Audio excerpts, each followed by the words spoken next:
This is the CHRILLCAST. I am Chris. I'm Billy. And I'm Craig. And if you guys didn't notice on the first three episodes, this is Wednesday, the first two episodes, Craig is filling in for Timmy. No, I'm just kidding. Craig's his own person. He used to stream. Good friend of mine, myself, and my wife. So introducing Craig. If you didn't introduce him with the fanfare I did in the beginning, but Craig's an awesome dude. He's here to be a great guest on the CHRILLCAST. First time he was on here, by the way, was when we did an episode called Randy Pitchford versus Borderlands 3. That's what the title of that video is called.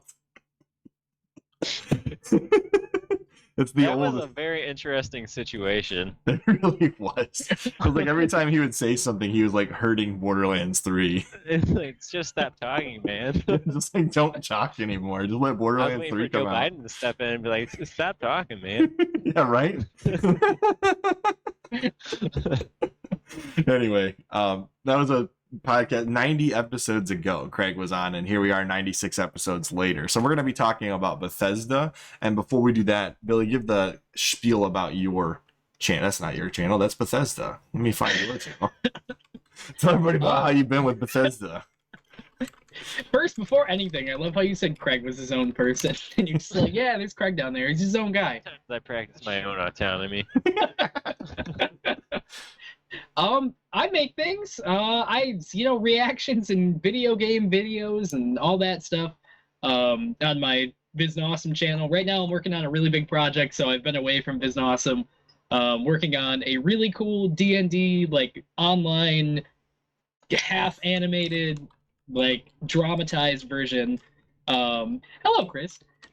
And it's been cool. I'm hopefully it'll be out in October. It's gonna be called Tales of Initiative, and it's really, really fun. Yeah. YouTube is broken. I don't get my comments or anything ever. So It's so weird because when you don't have a community tab, YouTube has this weird discussion tab. So until you get to 1,000 subscribers, people can like post on the wall of your channel, and it like acts like a community feed, but it doesn't make any sense. It's like, YouTube, either give us the community tab or don't have one. Why do we have this weird discussion thing? Anyways, Billy's got a great channel. Go check him out. And when he does his Tales Initiative, we'll probably share it like crazy on the CHRILLCAST. Especially if we have a community tab, we'll link to it for you. That way he gets more eyes on it. Even though D&D is not like our main subject, I still think there's enough D&D players that would watch our channel to go watch his. Anyways, and if Craig ever starts streaming again, we'll make sure to plug his thing too. But he hasn't in a while, so. Yeah. It's been a little while. So today we're going to be talking about the old ones. There you go. You can watch the I'm going back replays. for it, man. Make sure you Going guys back tip for it. his old replays so he can put. Can you tip replays on Twitch? I actually don't know. Well, you can still tip the channel, I think, but yeah, I don't know. I think I just had some interesting clips on there. Okay. All I was right. playing games like Drunk and Blindfolded. The I still best won way. on some of them. So. I think maybe next time I do a Twitch stream of Halo, I'll bring Craig on. We'll do something like that. MCC. I don't know if you got. Do you have MCC? We'll have to figure this out. Bethesda. That's what we're here to talk about today. This is Bethesda over the last 5 years, 2015 to 2020, plus the first couple months of 2021. We're not gonna talk about that. They haven't released anything in 2021 yet, so here we go. Bethesda. What have they released in the last 5 years since 2015? They did Fallout Shelter, which is a mobile game, but also on Windows, Switch, PlayStation 4, and Xbox One.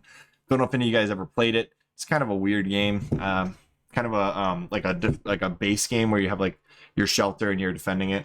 Hold on. I remember actually downloading this game thinking, oh, what is this? And realized really quickly it wasn't for me. Let's put it that way. But you can tell it's Fallout because of the graphics. This was one you could download on your phone, right? Yeah, it was on your phone, Yeah. on PC, on Xbox, on PS4. It's almost like a Fallout like sim shelter thing. I don't even know. I remember playing it for 5 minutes and turning it off. That's more playtime than Fallout 76 has altogether. That's completely fine. So after that, they released Fallout 4, which is one of, I think, critically acclaimed. A lot of people love Fallout 4. It was a really great follow-up to Fallout 3. Changed some things, made things more HD, but I think it's still on the same engine that Fallout 3 was on, if I remember correctly. And it's kind of an aging engine at this point, so people are expecting with Starfield, the new engine coming out, that Bethesda will make some major enhancements to the game and gameplay engine and all that. So looking forward to that. But Fallout 4, I think, is the last game that they release on the old engine. Last new game they released on the old engine, except maybe Fallout 76. I'm not sure what engine they use for Fallout 76. So they got. Weren't either. So it's fine. Let's find out. I'm curious now, because that would make a difference. I thought Fallout 4 was the last one they did with the old engine. Fallout 76 uses a new engine. Find out. Fallout 76 uses a new render, a new lighting system, a new system for the landscape generation. For Starfield, even more of a change. Okay, so they've changed the engine. They didn't make a new one. Starfield is enough changes that they're calling it a new engine.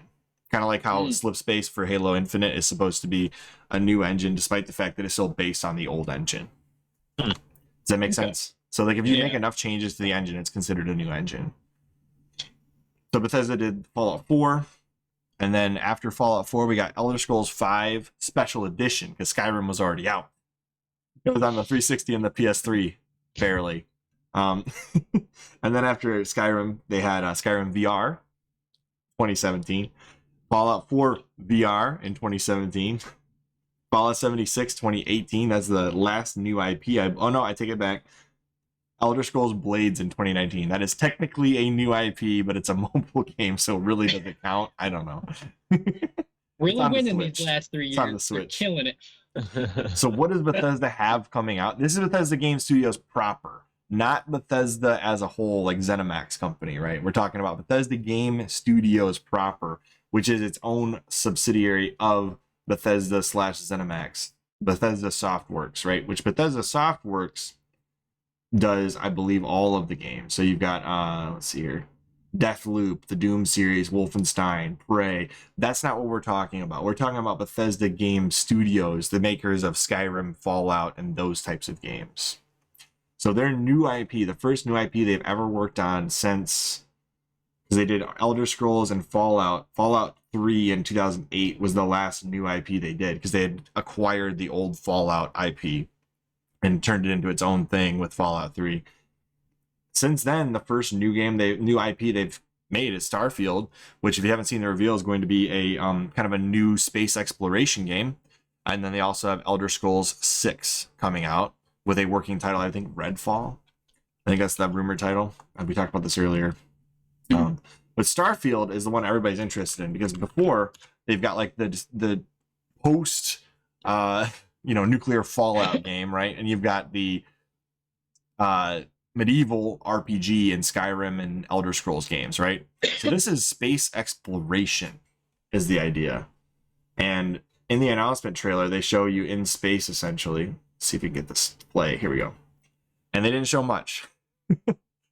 But according to what I've read, they're working with Elon Musk and the Tesla team, SpaceX team, to determine what like space exploration will look like in the near future, not like far distant future, like Star Wars type space travel. We're talking like near distant future, what that would look like and how dangerous it would be. Because apparently each flight through space is going to be a risk when you play this game. So that's kind of interesting to me. Like, imagine you get like lost in space, and like, how do you get out of that? How do you recover? Like, is it going to send you back? Are you going to regenerate somewhere else?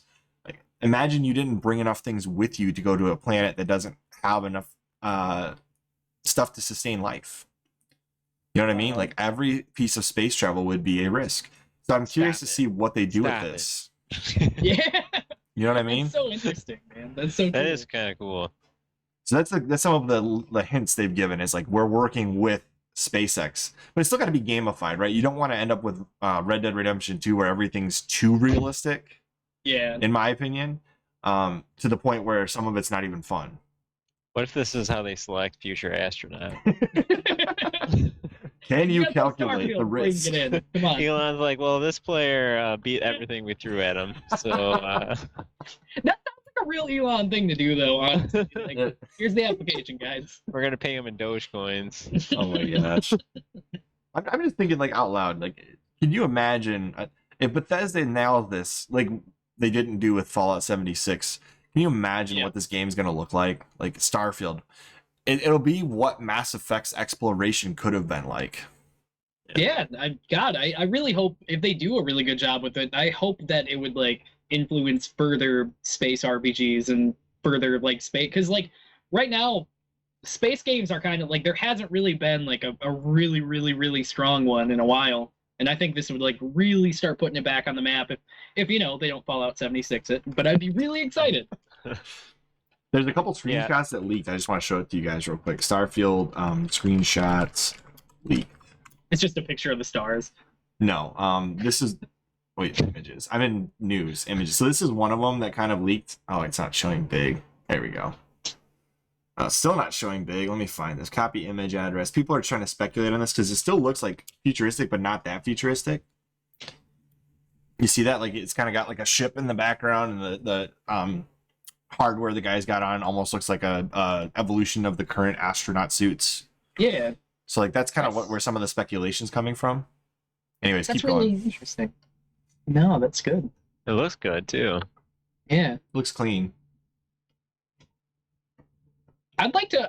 The curious part in my head is that like are they aiming for like something that's going to be like the planets are going to be populated, or is it going to be like more of just like a general exploration? Like that's going to be like the kick of it, is like figuring out like what, like it's going to be more of a scenery kind of game. You know what I mean? Like figuring out the different like worlds and stuff rather than like fill it with NPCs. Right. Yeah, I don't know. I think it'd be interesting to see how they execute it. Like if they try to do it like I mean, it says it's a space exploration game, but like, is it going to be like a Valheim where you're kind of got to survive on these planets, and is there going to be like a tree associated with like your skills, or is it basically kind of like Mass Effect where you can land on planets, explore them, and then maybe develop something there? I don't know. It'd be kind of cool to see what they do. And these screenshots have me intrigued because this looks like the spaceship. At first, I thought it was just a gun, but no, there's too much detail here. It's definitely a spaceship. Yeah. But these are the screenshots that have leaked. There's that one, there's this one, and then there's this one. So this looks like it's a base of some sort. Mm-hmm. This could actually be the end of that base now that I'm looking at it. That could probably be right here, this end of the base there.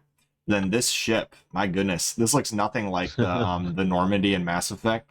Which is how I picture like future space travel, something like the Normandy from Mass Effect.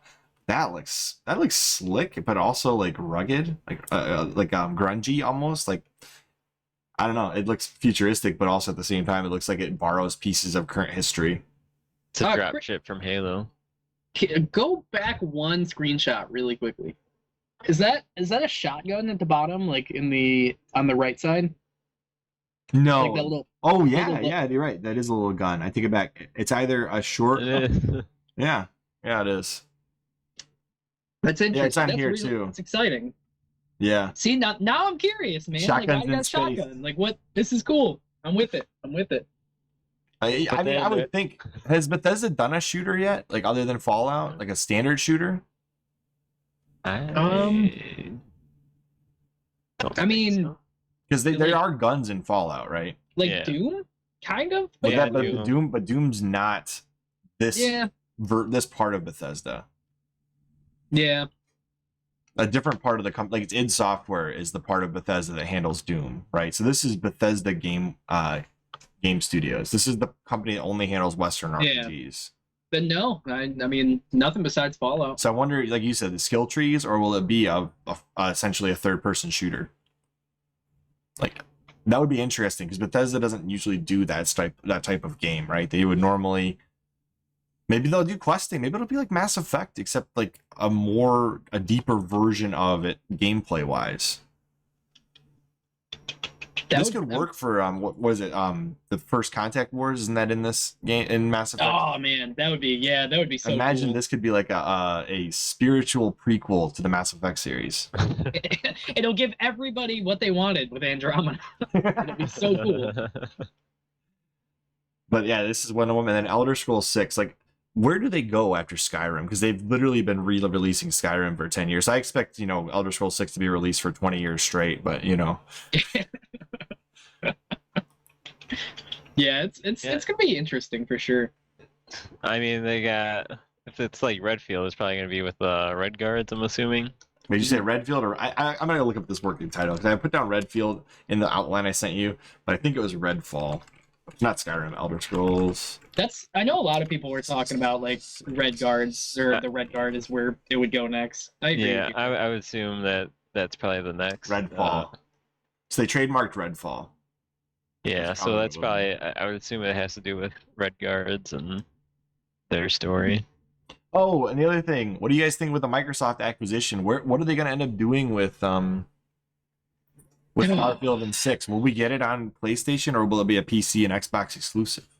It would in my opinion, they would lose so much profit if they just made it exclusive to Xbox. Like I mean, obviously it'd probably go PC too because Microsoft obviously is on there as well, but I don't know. I think if they skipped a whole console, like a lot of people would kind of fall off the rocker for that one. Yeah. I can see them making the experience better on Xbox and PC. Like, let's say you get all the updates first, you get, you know what I mean? Like, but at the same time, the bulk of the player base, from what I understand, the bulk of the player base for Elder Scrolls games are on Xbox and PC.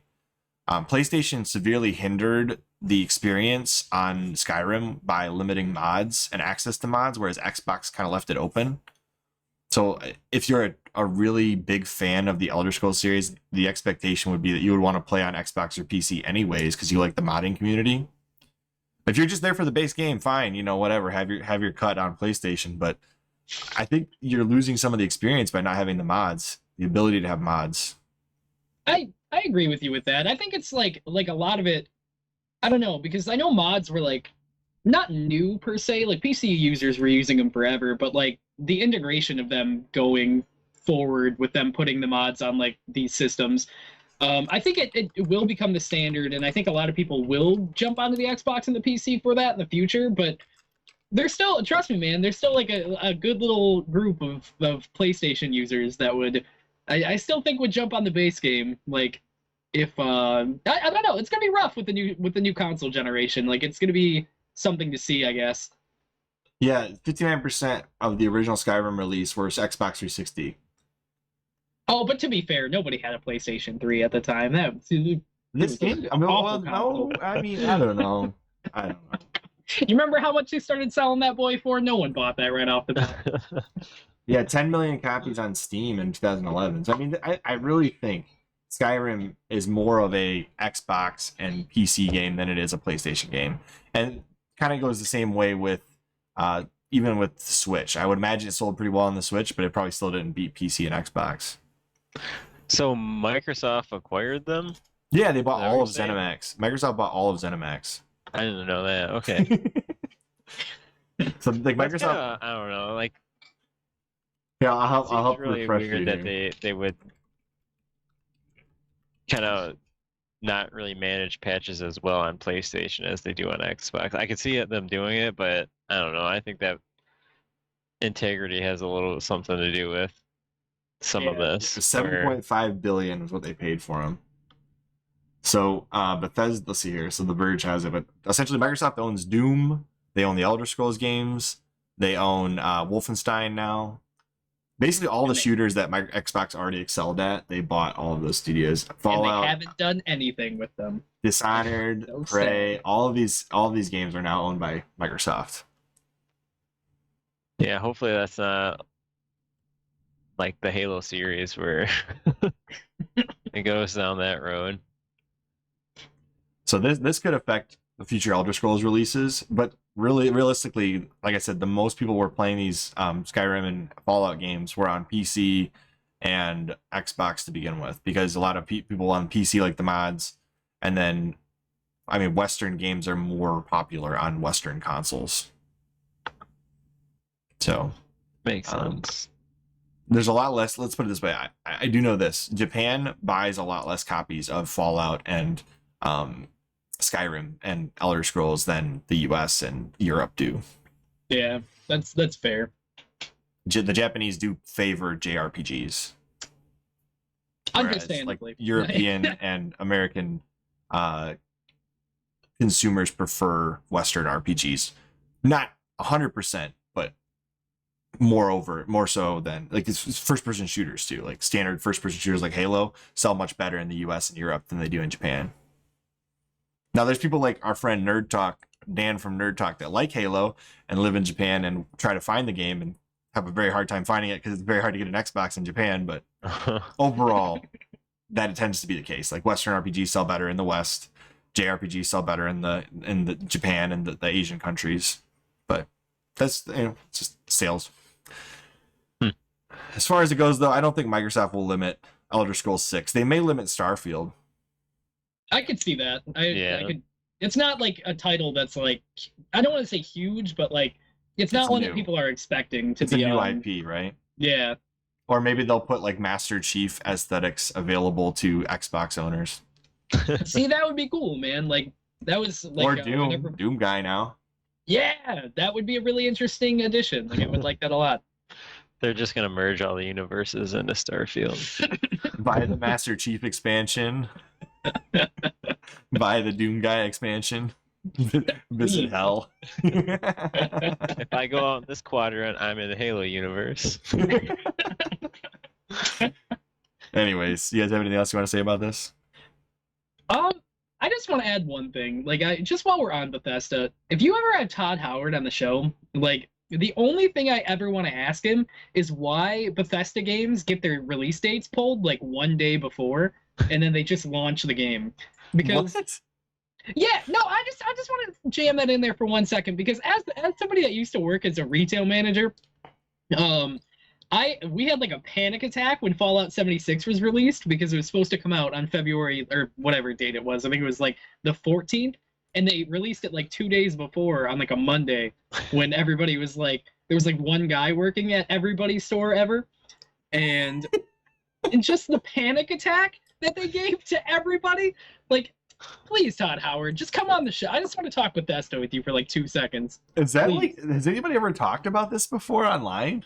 No, dude, like, I swear to God, like, look it up. I was sleeping, and Fallout 76 got like literally, we were all prepared for the next day. We had like all of our stuff. We were all ready, and I get a phone call that morning, and they were like, "Hey, Bethesda made like an announcement that Fallout 76 is like out now." And like, I get to my store, and like, this is back when I used to run a store. Like, there's like a line wrapped around my building, and one terrified kid that like has like been hired for like maybe 2 days. Like, I have no idea what's going on, and that happened everywhere.